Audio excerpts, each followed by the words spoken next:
of time, we can start right away. Um, Welcome to the webinar, everyone. A very good morning, good afternoon, good evening, depending on where you're joining us from today. The webinar today is hosted by the Global Schools Forum in collaboration with Children in Crossfire and Busara. We are very excited to have you join us today for the launch of our monitoring, evaluation, and learning toolkit on dual gen programming in emergencies with a specific focus on ECD practitioners. I'm Priyanka, and I'm going to start us off today. I'm the Evidence Hub Manager from the Global Schools Forum.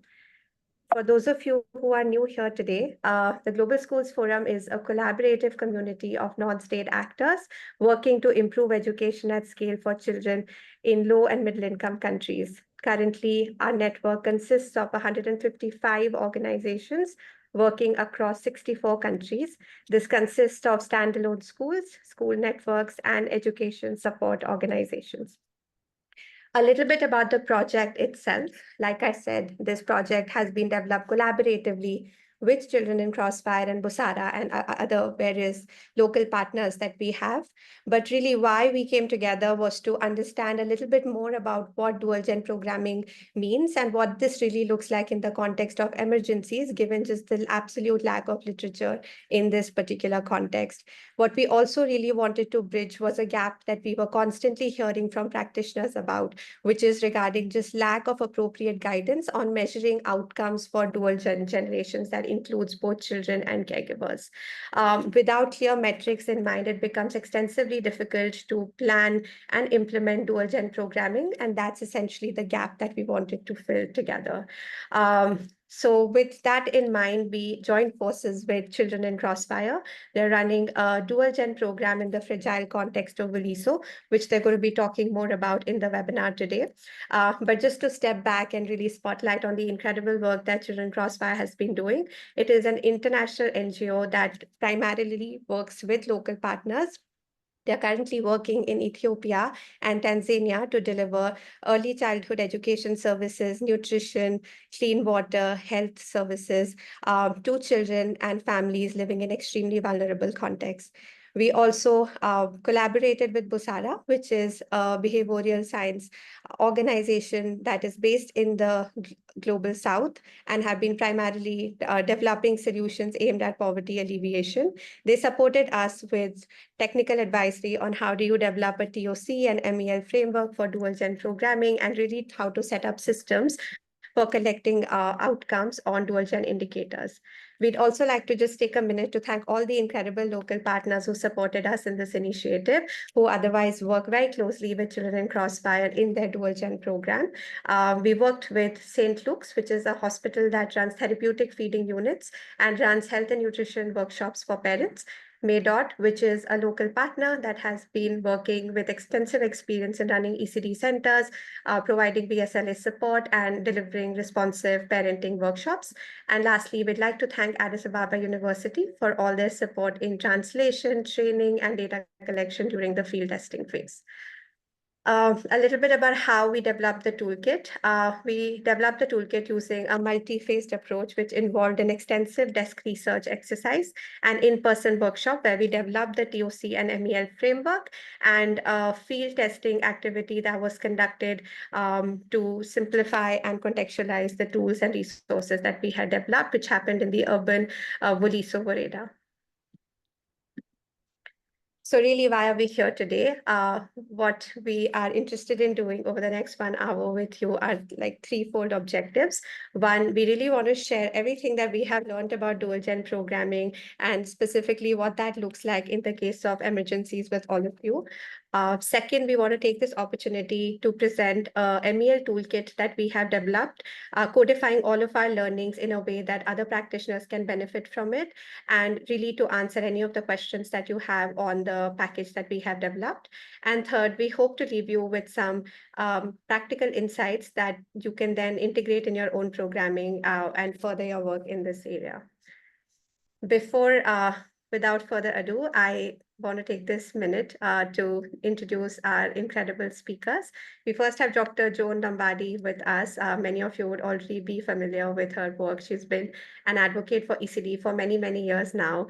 She is the founding director for the Early Opportunities Initiative. She's also a senior fellow at the Georgetown University and an adjunct professor at the Stanford Center on Early Childhood. She's also recently co-authored a paper on dual gen, which I will shortly share over the chat with all of you, and really has given us a lot of mentorship and guidance in this work. So we welcome you today and we thank you for all your support so far.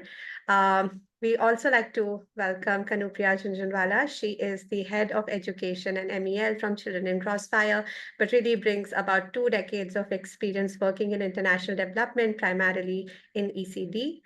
And lastly, I'd welcome Varsha Ashok. She's the senior associate at the Busara Center. She has extensive experience in experimental economics and behavioral science and applying some of these principles in the context of school education and improving learning outcomes of children. So welcome all of you. Before I pass it off to Dr. Lombardi, just a couple of housekeeping points.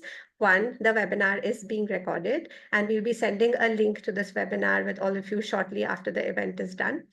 Second, please use the Q&A feature on Zoom to submit your questions. We'll be answering a lot of questions live, but we'll also be taking up a few questions towards a structured panel discussion, which we have towards the end.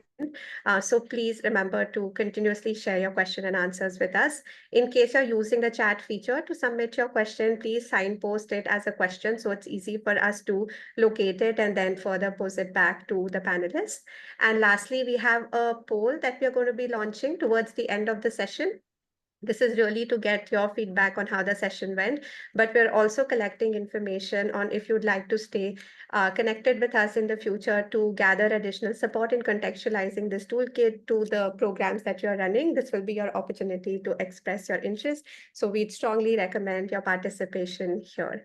On that note, over to you, Dr. Lombardi, to start us off with some opening remarks and then lead us into the panel discussion. Great. Well, thank you so much, Priyanka, and thank you for your leadership and for the leadership of the entire Global Schools Forum. I think you're really making a difference when it comes to helping people understand what a dual gen program is really about. And for the teams at Children in Crossfire and Busara for their collaboration and groundbreaking work. We are just beginning this journey in so many ways. And we know a lot of the expertise is in the audience with us today. So we're really delighted to have everyone with us. We'd like to start by going over some basic definitions of 2gen or dual gen, whatever you want to call it in your context, multi-generational programming. What we mean by that is it provides intentional support to caregivers and children simultaneously from the same family. The goal is to address the collective needs of the family and mitigate the generational effects of poverty, which is often exacerbated, we know, in emergencies. We can start at either end from a child focus and add elements that address the needs of caregivers, or start with a program that is more caregiver focused and move to add elements that are important to children so that we get to the point where we're doing both intentionally. If we move to the next slide, we can see that what we're talking about here is moving, if we think about our focus, a single gen program has an intentional focus on a caregiver or a child. As we move to dual gen programming, these interventions become much more holistic, focusing on, again, child and family well-being together. We move from short-term outcomes that focus on one, either the child or the caregiver, to outcomes that are focused on both. And this is why the outcomes work that you're going to hear about is so important. We move from integrating services that are generally done in a single focus to interventions that are more connected and provide comprehensive services for 2 generations. And then in the long term, we move from a focus on a single program impact to a more collective impact across the program. So it's important that we see the differences here.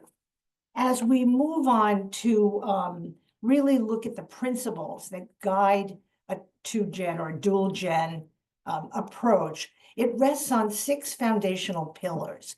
First of all, the interventions have to be intentionally aligned, which really means you have to have very effective partnerships. We're not talking about a single program doing everything. Partnerships are absolutely essential here, as our experts will tell us.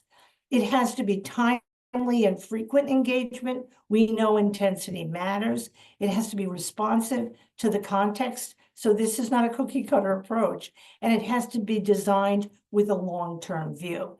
In this lovely graphic that the teams developed, you'll see that we put the caregiver elements on one side, livelihood, social capital development, safety and security, and the child-focused interventions that are very well known to us because they come from the nurturing care framework, early opportunities, responsive care, good nutrition, and of course, safety and security there too.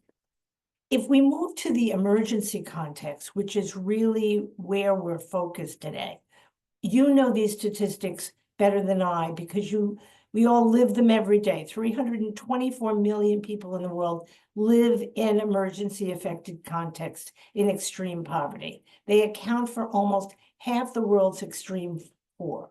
So we're not just talking about a single situation. We're talking about prolonged and acute, as well as acute emergencies and fragile contexts. The 10 countries most affected by emergencies see a drop from 30 to 68% drop in GDP. Violence, as we all know, negatively impacts mental health, both for the child and the caregiver. And that's why we have to focus on both. About a quarter of the world's pre-primary age population live in emergencies, but unfortunately, at best, 1 in 3 of those children in those countries are enrolled in preschool. So, and as of April 2018, when we did this analysis, only 9 of 26 humanitarian response plans emphasized early learning. We know we can do better than this. So if we think about the definitions that I just went over with an emergency context, if we go to the next slide, Priyanka, we can see that the dual-gen results framework that you're going to hear more about has additional nuances when you're talking about an emergency setting. The focus on play is particularly important in emergencies because we want children to have some sense of a normal life that they may have had before the emergency. Always it's trauma-informed. Health and nutrition are essential both for the caregiver and the young child. Livelihood support. People often think, well, in emergencies, you can't be thinking about livelihood in the long term. That's exactly the opposite of what families need. They need to have their lives stabilized right from the beginning. And then critically important is developing protective social networks. And of course, psychosocial supports is critical. So with that brief introduction, I want to turn to our panel and invite them to join me as we talk about their journey across the last few months as they develop dual programs and toolkits. I'm going to start with Kanu. We're really thrilled that you could be here. Priyanka told us a little bit about Children in Crossfire, but can you tell us a little bit more? Sure. Thank you so much, Dr. Lombardi. Thank you for being here and for chairing this webinar for us. I think I echo Priyanka, Varsha, and our organizations and our partners. It's been a real journey getting this toolkit together, and it's been such beautiful learnings for all of us. Just starting to talk about Children in Crossfire, I had to start with our founder, Richard Moore, who was a schoolboy when he was shot and blinded at 10 years old during the Troubles in Northern Ireland. And he always attributes his success in life to the community around him, rallying around not just him, but his family as well, and helping them support him so that he could become, fulfill his full potential and become a member of society, contributing more than anybody else. So I think it's really in our DNA, this idea of family-led work. It's in our DNA. It's part of our belief system. And we really do work from a place where we believe that communities and families are integral to whether or not children survive and thrive. So when you work with children, you have to work with their families. And with that belief, really, we work with the youngest children in Tanzania and Ethiopia across schools and communities. Like Priyanka was saying, we will go and find the barriers and address them to help families in these two countries. So tell us a little bit about your journey as you developed a dual gen approach. It came over time, is that right? Yes. So I'll focus on our Ethiopia program for a minute. And it has been a long journey. It's, we've been working in Ethiopia since 2007 and 8. It's been very iterative. And for us, like I was saying, when we say dual gen, we mean taking a whole family approach. And so we started out really working on very basic health and clean water focused programs. So building wells where there was no water in the community, the therapeutic feeding unit, health and nutrition awareness. And then more recently, we started to work on education, early education, especially through the state school provision system. And as soon as we started working in education, we realized there's some very serious, both on the supply side and demand side, problems. And even the seats that were available were not full in the KGs and the O classes, as they're called in Ethiopia for pre-primary. So we did a survey with about 200 families. And we found there were very deliberate demand side issues that we encountered of poverty, of information asymmetries.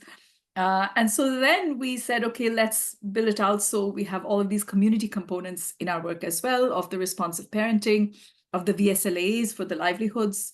And then we started the education and the community work, and the health work was already there. And so we are now trying to build a more comprehensive program. And of course, it's through partners. It's not that we can do this alone. We've had a long-standing partnership with St. Luke's Hospital, with MADOT. They're experts in that context, in that area. And we're now looking at a more deliberate way to work so that outcomes for the adults impact the outcomes for the children in those families. And the outcomes for the children are amplified because of the outcomes that we're being able to put in place for the adults. So it's been a long journey. It's very iterative. It takes perseverance and courage and patience and the ability to always step back and think, especially because it is a fragile context. If this is not working, how can we do this better? And being able to adjust your work in response to the reality of what is going on the ground. So it was interesting that you said you started looking at, were there empty seats? Is that what you mentioned? Yes. So how did that lead you to this? Yes. So in our work, we always focus on this idea of furthest behind first. And we're very aware that we want to work with government systems and strengthen local government systems wherever we work, rather than going in and building hundreds of ECD centers, which then become unsustainable over time because we can't keep paying for them. So we go in and we try to strengthen the quality of the systems and structures that are already in place. And when we looked at the government schools, there were not enough seats when you're looking against the population numbers. But when you're going in, you're finding even the seats that are there are empty. And it was to do with the indirect costs of education, the cost of the uniform, the books, the transport, information asymmetry. So the parents weren't aware what age should they be enrolling their children. Or just struggling to survive on a day-to-day basis in a very fragile context. So early learning and education was almost a luxury for some of these families. And because this is, the first generation of children who will ever be in school, for the parents, it's almost aspirational. They don't think of it as a right of their child, as a right that they have as a family. So building that education, that education is for everyone, that community awareness and the skills among the parents to look after their young children, to know what is best, what they can do for their children and how to transition them into school. All of those things we realize would have to be like a precursor to actually when we have them in the school. And no matter what we did in the classroom, how good the teacher was, how good the classroom was, if most of the children in the community are actually not in that classroom, then we have to go find them where they are. So You really can't work with children without working with their families. I mean, that's a clear example, and starting with looking at what is already going on in the context. I'm going to come back to you for additional lessons learned, but let me move to Varsha and tell us a little bit more about Busara and what attracted you to this project and what aspects were particularly interested to you. Okay, so reiterating a little bit what Priyanka said initially, Busara is a behavior science advisory, and we operate in the global south. So what that really means is that we just spend a lot of our time thinking about how communities behave and why. So this particular project sits in our education and labor portfolio, where we focus on youth participation in the labor force, but we take on a sort of retrospective lens, right? Because we know that there is research that tells us there is a link between, say, thriving or stable livelihoods in adulthood with education and early childhood development. So what we do, in other words, is that we try to understand how individuals live and operate within their historical and current environments. And a lot of what the dual gen approach is looking at this life course, right? Because we're saying we want to target caregivers because we want to build this or like kickstart the cycle of empowerment so caregivers can provide their families with the support that they need for their children to grow up and continue this cycle. So the dual gen aspect of this research was really what drew us to this project. And for us, it's a way to move away from looking at how individuals sort of behave in isolation to looking at the behavioral systems within which they're actors, right?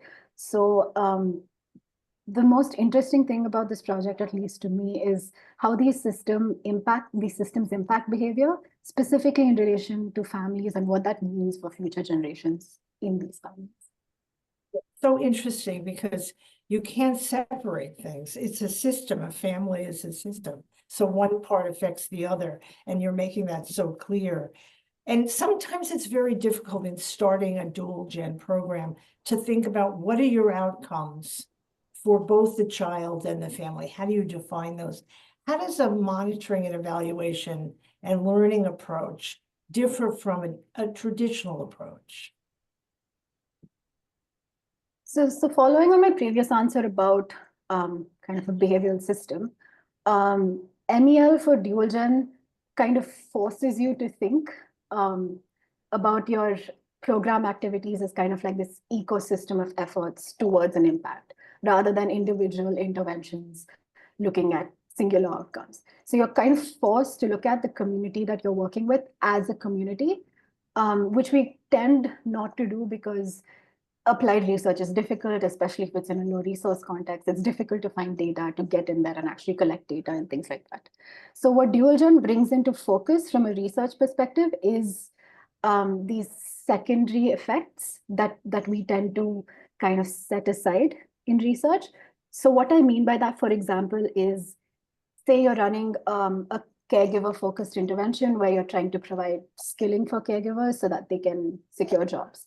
So the kind of default is to think of outcomes in terms of caregivers, right? Okay, are they earning a stable income?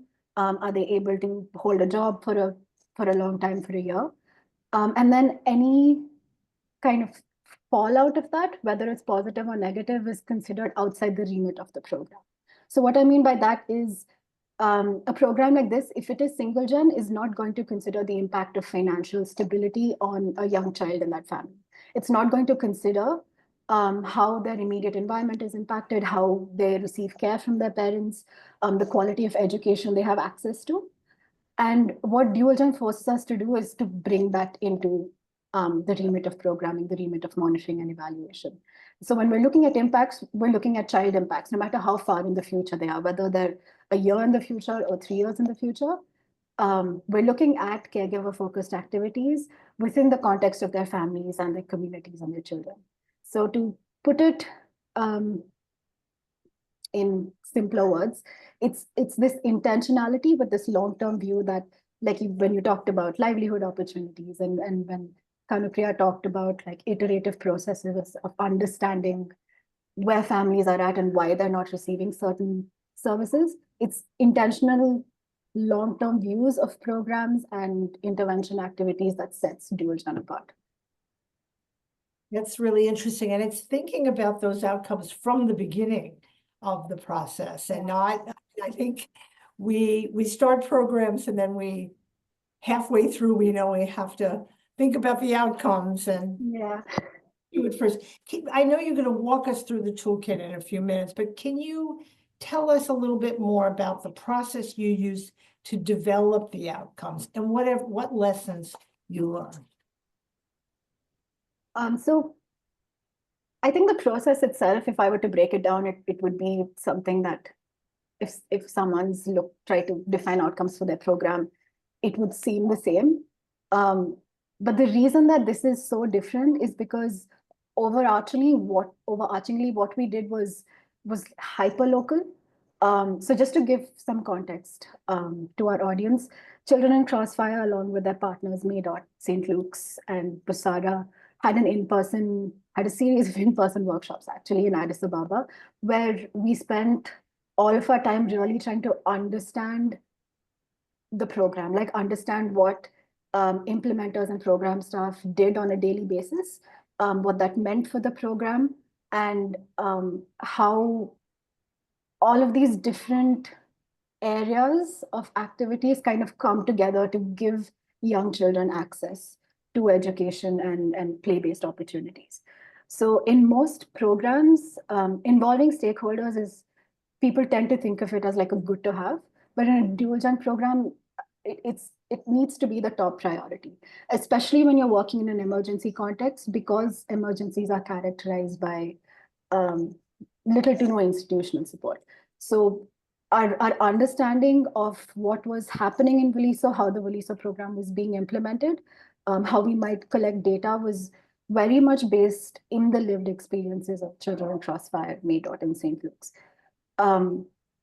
We didn't really have a lot of very specific literature around how families live in this region. We didn't have a lot of information about what outcomes exist, how they're linked together. So it was really starting from scratch. It was building a common language around outcomes, around program activities, kind of setting the stage with all partners and coming to a consensus about what we mean by impact and how each activity that everyone does contributes to that impact and what that logic chain was.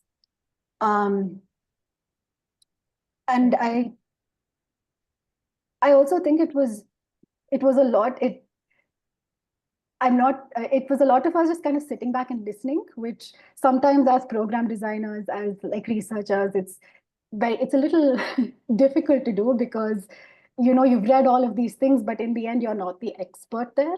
You're the people who actually work on the ground, the implementers, the staff, they're the ones who know best. So it was a lot of just listening, I think, for us.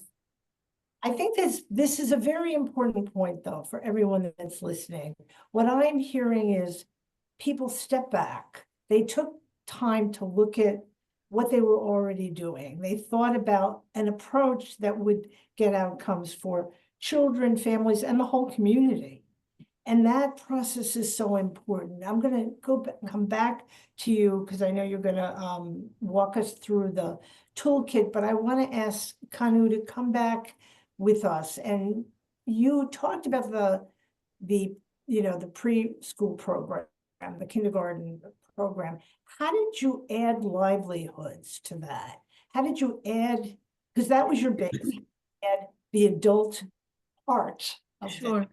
So the adult part, in a sense, when we were doing the health program on its own, we had an adult component to that as well, because there's antenatal, postnatal, neonatal care all in that, and we were working with pregnant mothers and mothers of young children who were suffering malnutrition. We also were building these wells in communities that was for the whole community, so we did have these components. But when we started to do this education work, like I was saying, we did this survey with more than 200 families in Dilela, which is a sub little town within the Warda area, the Walisa Warda area. And we did this survey with more than 200 families. And we found, when we asked parents, why are your children not in the local preschool? Because there was an NGO-run preschool, but not even any government provision. And we were collecting this data almost to say to the government, there's so many children out there of the right age who need a state preschool, so please open something. They did finally open it. We liaised with them, and we were successful in that, because we identified 268 children of preschool age who were not in preschool. But one of the main reasons that parents were saying, why is your child not in preschool, is it was just poverty. It was that we cannot afford all the other costs that are associated with sending our child to school. And so we realized very early on, we needed to create some sort of safety net for the whole family. And that's when we decided to do the responsive parenting. And we did that with about 1,200 families. But within that, we identified the 75 most vulnerable families who really, if they didn't have a livelihood, the context of the family, within the family, the struggle to survive was so great for the adults as well as the children, that actually there's no way that the children would be able to meet the ECD outcomes that we were looking for, not just early learning, but across health, nutrition. We didn't know whether they would make it past their 5th birthdays. Those families were in that kind of situation. And I want to tie it back to what Varsha was saying about secondary effects. So when we formed these village savings and loans associations, because that's the structure that's already in the government, it was a tried and tested structure. Our partners knew how to implement this program from their experience in Addis. The first barrier was none of these families had any ID documents. And you had to have a residence proof and ID document to become a member of the VSLA. So that even that basic level of safety and security was not there. So once they got the ID documents, the secondary effect was they were then able to start accessing some public services like free rations, or even get birth certificates for their children that they couldn't get because the mothers didn't have IDs. Or being able to switch from coal to electric because they were able to get electric connections in their homes now. So the ripple effect, or the secondary effects, were so abundant that we thought, if we don't measure it, we're losing a big part of what is happening here. We're losing this opportunity to build evidence on how this works when you work with the whole family, what happens to the family. And so that was one of our big motivations, actually, to become part of this process of building this toolkit. And it's so interesting because your point about we can do everything we want in a classroom with children, but they live in a bigger context. Yes.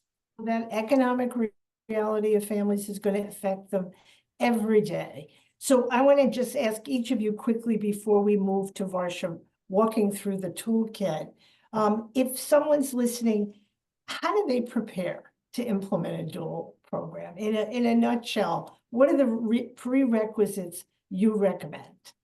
And I'll start with you, Kanu, and then move Sure. to. So I would say 4 things. One is you have to have long-term commitment. This cannot happen overnight. You have to learn to, what this community needs. You have to embed yourself in the community. It has to be hyper-local, like Varsha said, and that only happens with time. You have to build capacity of the partners that are there. dual gen programs become very necessary in a fragile context. And when you're working in a fragile context, chances are you will be working with partners that will need capacity building. They will need to learn as they go.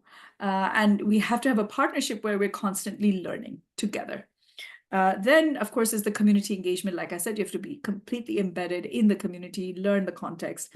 And then finally, build evidence, build your data pipelines and evaluate your program frequently and evaluate it well with the right tools. So you can start building evidence to show actually, if you didn't have this dual gen approach, what would it look like? Or since you have this dual gen approach, because you have the dual gen approach, what are you able to achieve that you wouldn't have? So it's those 4 things for me. Well, that's great advice. Partnerships, listen to the community, and think about evaluation, do evaluation, which brings me back to Varsha. And I'm going to ask you, Varsha, to kind of give some your remarks on prerequisites, but then move us right in to the walkthrough of the toolkit. And Okay. thank you both. It's an amazing story. Varsha, over to you. Thank you, Dr. Lombardi. Okay, so to quickly build on what Kanupriya said, I agree with all of that. From a research perspective, the continuous learning point, learning from each other, I think, as Kanupriya said, is the main thing that you need to think about, just because there are very likely to be many partners in a dual gen program, and each partner is going to be an expert in the area that they work in. So as far as possible, whether you're creating a TOC or creating a monitoring evaluation framework, creating questionnaires, I think co-creation is the most important, because dual gen programs don't hypothesize linear relationships between their outcomes. You can be doing one activity that can mean something for a caregiver, but also mean something for children. So there's a lot of interconnectedness, and I think that needs to be reflected in the way that you create or design your frameworks, as well as the way that you measure them, in the sense, the way that you come up with your frameworks, the way that you come up with your tools. So that's the only thing that I have to add. And yeah, maybe I'll move right into Exactly. the walkthrough. That would I be think we great have if you one. could. Sorry, Right. Priyanka. Sorry, I was saying there's one question specifically regarding the terminology. I think it might be useful to kind of address it before we get into the toolkit. In terms of just framing, I think it'll be useful for the larger audience as well. So there's a question from Henry, right to play. And the question is around whether there's a distinction that sets dual gen programming apart from a programming that applies a socio-ecological lens to a program which is focused on both children and parent caregiver outcomes. So if either of you just want to clarify what dual gen as a term means and how that sort of differs from a social ecological lens based on your experiences, and then we can head into the resource walkthrough. What kind of? Sure. So actually, I think I'm glad you brought in the socio-ecological lens and Bronfenbrenner, and a lot of our work that we do with young children is premised on that model. I think what sets dual gen apart from or extends the socio-ecological model when we do dual gen is a lot of times we'll use the model but only work in activities or interventions that are to do with children. So if you're doing responsive parenting, our expected outcomes are for the children. At most, we'll measure, whether there's been a change in the knowledge and attitude and practice at home for the parents. We don't look at the impact in and of itself on the caregivers or the adults or the other generation in the family.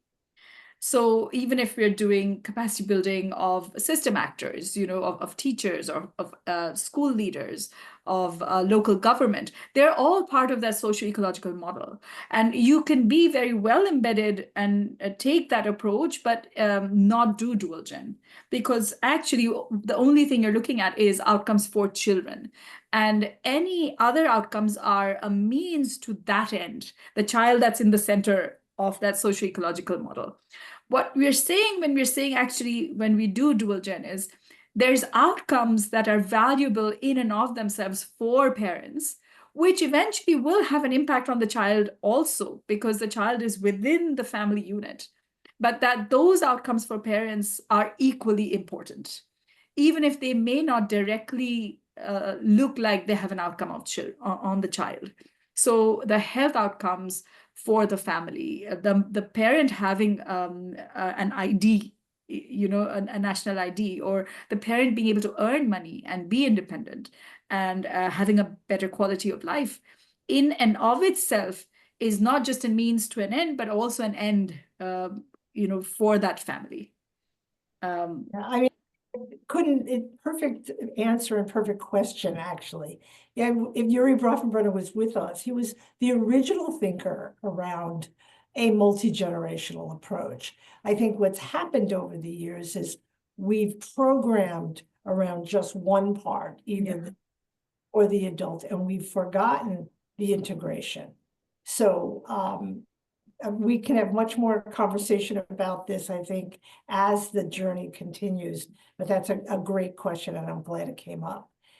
I'm going to move us on to Varsha to walk us through the toolkit. Okay, thanks, Dr. Lombardi. So I'm just going to quickly go over the toolkit and kind of give you an overview of the topics we've covered and what you can expect from this toolkit and the ways that you might be able to use the concepts that we present in it for your program. So overarchingly, what our toolkit contains is these 4 buckets of information. So we've structured it in a way that allows you to engage with the content depending on your level of experience with dual gen programming. So the sections are modular. You can navigate to them in any sequence you want or start from any point. And it really depends on what is relevant to you, given the current stage your program is at. So for those who are new to the area, we go over the foundations of dual gen programming and why the dual gen approach is ideal for ECD programming in emergency settings. Next, we present the measurement framework for dual gen programs. And this is that colorful hexagon results framework that Dr. Lombardi presented in the beginning. This is intended to help you map out your program's outcomes and to get you started on thinking about how you might define indicators for them. And again, just reiterating what everyone's been saying here today, using a framework like this would be a great place to start as we start to generate evidence in this dual gen space. So that was really our intention with the results framework. We also go over creating a theory of change and an MEL framework for dual gen programs.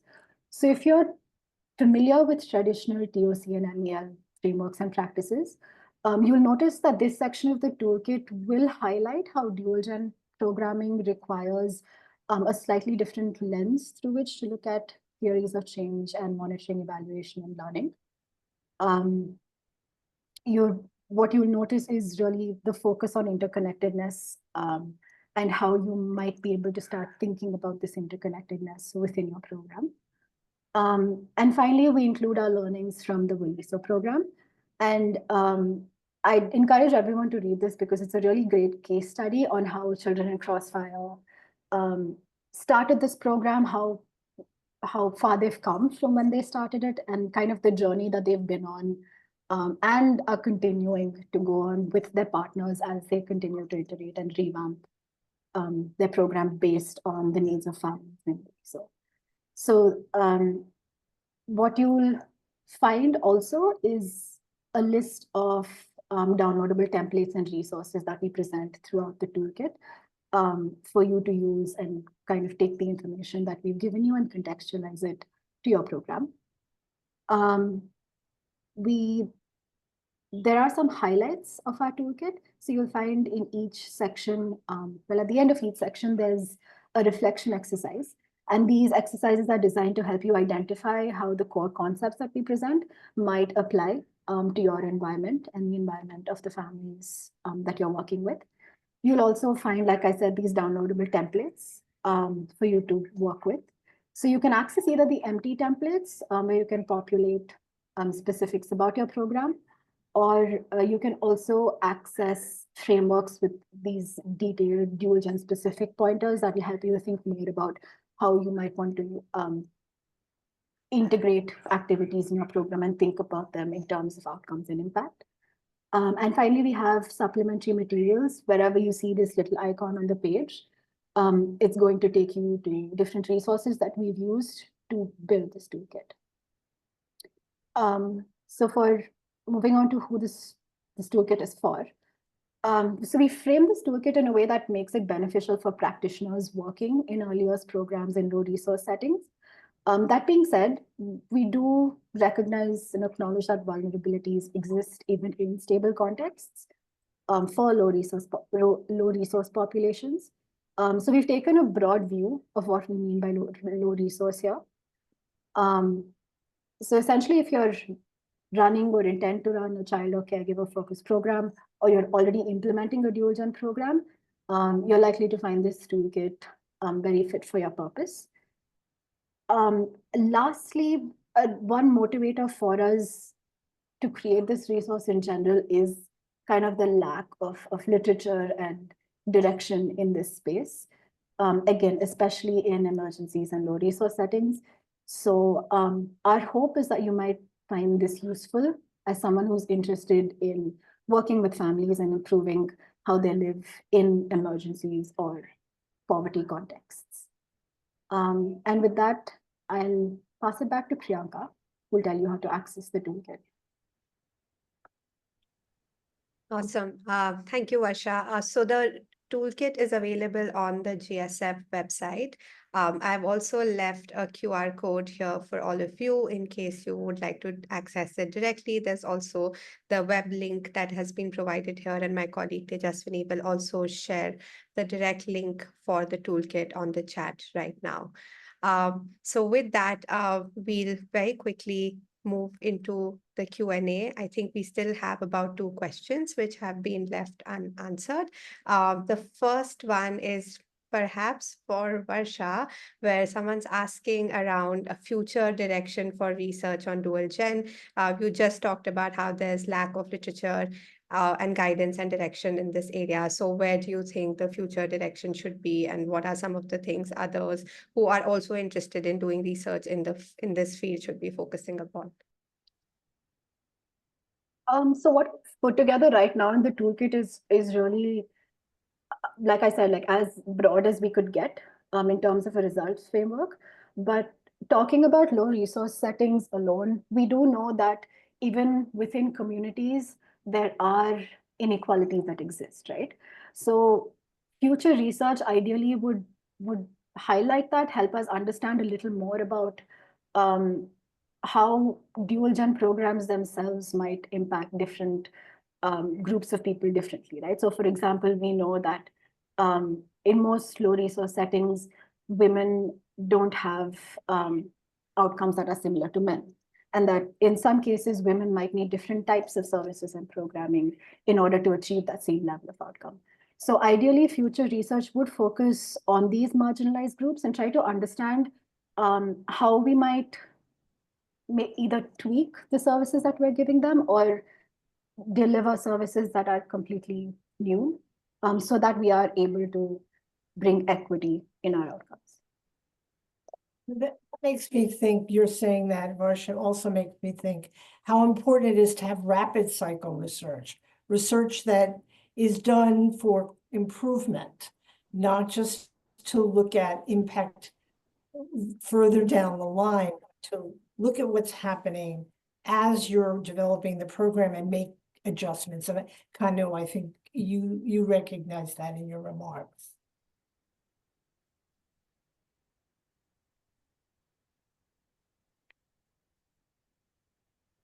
Awesome. I think there's one more question that is from Sufia from CLR, who's asking, and perhaps Kanupriya, you're better positioned to answer this, where her question is that she wants to understand what working with children in emergencies has in terms of challenges posed to the program, and how how is it sort of motivating for you to prioritize ECD over issues of survival, particularly when you're working in context of emergencies?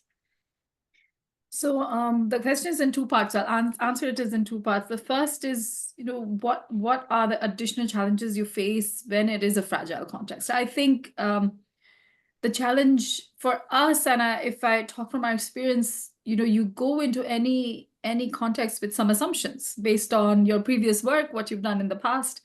And I think the main thing is to be open-minded about what you will encounter in that context. And going in and recognizing that, and being ready for failure really is what it is, because you go in and you find that actually your assumptions don't hold, and so you have to do something else. So when you're working in a fragile context, in an emergency context, there's lots of things like that you have to keep learning as you go. We were assuming that we'd be able to bring experts from Addis into Waliso to deliver these trainings, but actually the roads were closed. And so we had to flip our program plan around and, put in new activities to do with trainings of trainers and bring people from Waliso to Addis, and then build capacity within the team in Waliso to deliver the trainings. So it's these kinds of things, issues of language, of cultural acceptance, of the nuance within the language. All these things are so important when you're working in a fragile context. And then your second question on how do you get people to prioritize ECD when actually they're just struggling to survive? I think that's an easy answer. Every family wants the best for their child, no matter how hard a life they have. And so if we can go in and propose something that is actually a safety net for the whole family, they will take it. They will accept it and be part of it. And if you're honest in your work, if you're honest in your intentions, if you're the people on the ground who are implementing the program, if they're able to build those relationships of trust, then every family really wants the best for their children. And it's a matter of just being able to convince them that actually this is good for everybody. So that's it. I know it's much easier said than done, but that is what it is. Kind of, what's the first step? I mean, because I think that's the hardest part, right? How do you start? Sitting there listening, you've got services for children or adults, there's partners in the same community doing the opposite. How do you start? I think for us, it was that we started small and we spent a lot of time just doing what we could do. And, learning from the community constantly, keeping your ears open. That community engagement, especially in a fragile context, having partnerships on all sides of that socio-ecological model. You have to have links with the local government, you have to have links with the local village, with the health structures in place, with the education systems, with the other community groups. And that's really it. You start small, and then establish trust. And after that, people, when you start with listening to people, and then once you've established that trust, then people are ready to listen to you.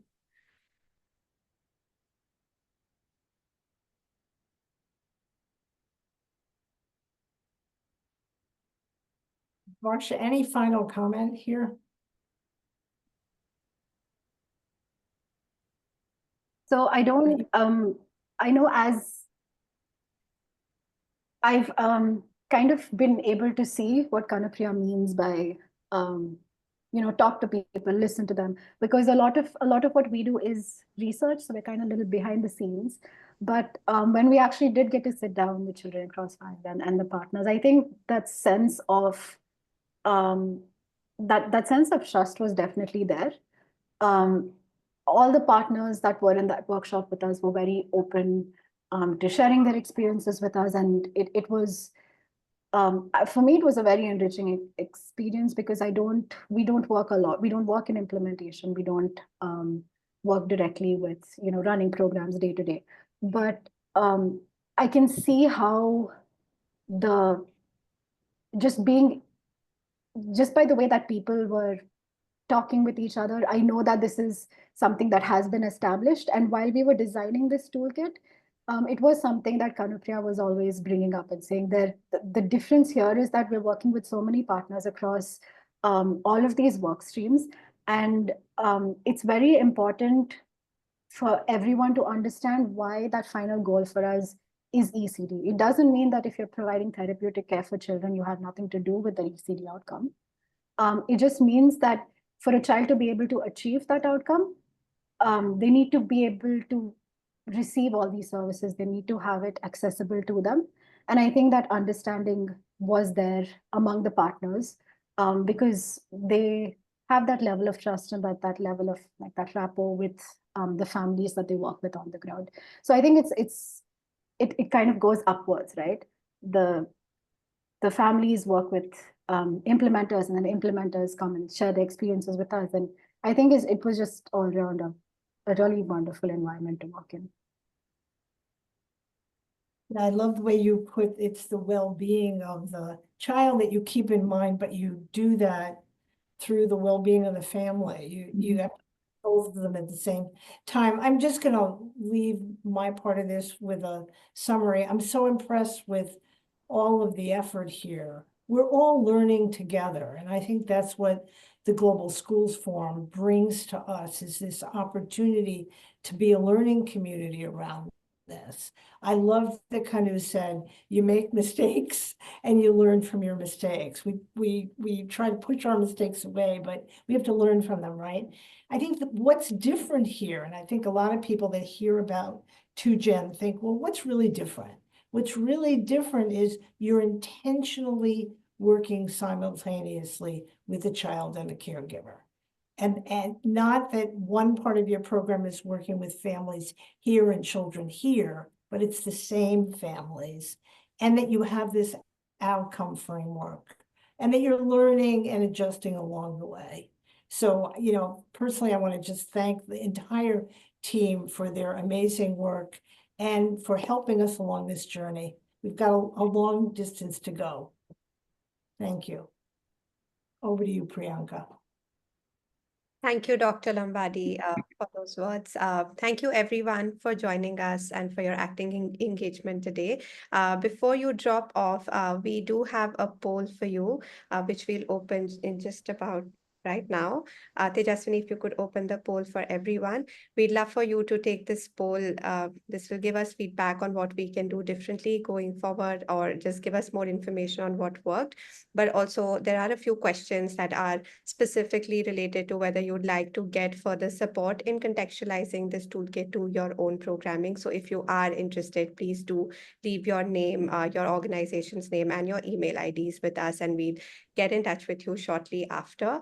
And once you've taken the poll, please feel free to log off. But really, thank you so much for joining us today on a Monday evening, morning, afternoon for you. And we really, really are grateful for your engagement today. So thank you very much.